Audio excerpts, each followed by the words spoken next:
नमस्कार शेतकरी मित्रांनो, शेतकरीच ब्रँड राहणार या यूट्यूब चॅनलमध्ये तुमचं सर्वांचं स्वागत आहे. आणि मी तुमचा मित्र योगेश कचरूबाकाल, राहणार कडेगाव, तालुका बदनापूर, जिल्हा जालना. मी तुमचं स्वागत करतो आहे या सर्व शेतकऱ्याच्या वतीने आणि माझ्या यूट्यूब चॅनलमध्ये तुमचं सर्वांचं स्वागत आहे. महामंडळचे बीज जॉकी 9218 हे बीज आपण आज हरभरा टोकन करणार आहे. आणि जे जुनेच बेड आहे आपले महामंडळचं जे बीज आहे आपण या जुन्या बेडवर इथं लावण्याचा प्रयत्न करणार आहे. आणि ते पण टोकन यंत्राच्या साहाय्याने.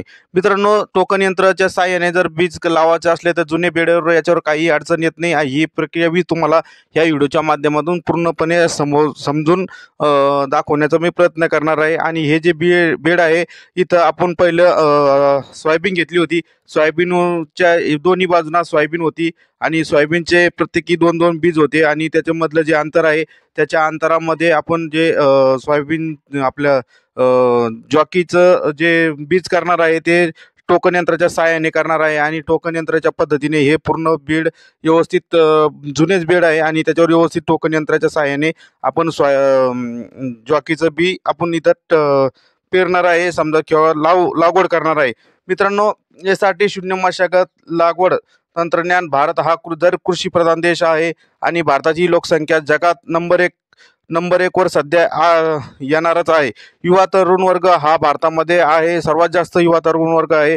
आणि ज्या देशामध्ये युवा जास्त आहे त्या देशाचा विकास 100% होतोच. परंतु जगामध्ये सर्वात क्षेत्रामध्ये भारतीय युवा पुढे सरसावला आहे.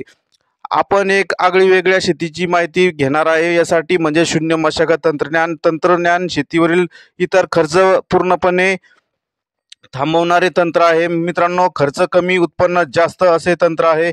हरभरा टोकन जुन्या लागवडीचे अवशेष तसेच ठेवून नवीन लागवड करणे, जुने अवशेष खत म्हणून वापरणे हे मुख्य उद्दिष्ट आहे. आणि अशा पद्धतीने जर तुम्ही हरभरा टोकन केली आणि जुने अवशेष ते पुढच्या पिकासाठी खत म्हणून जर वापरले तर भविष्यामध्ये याचा नक्कीच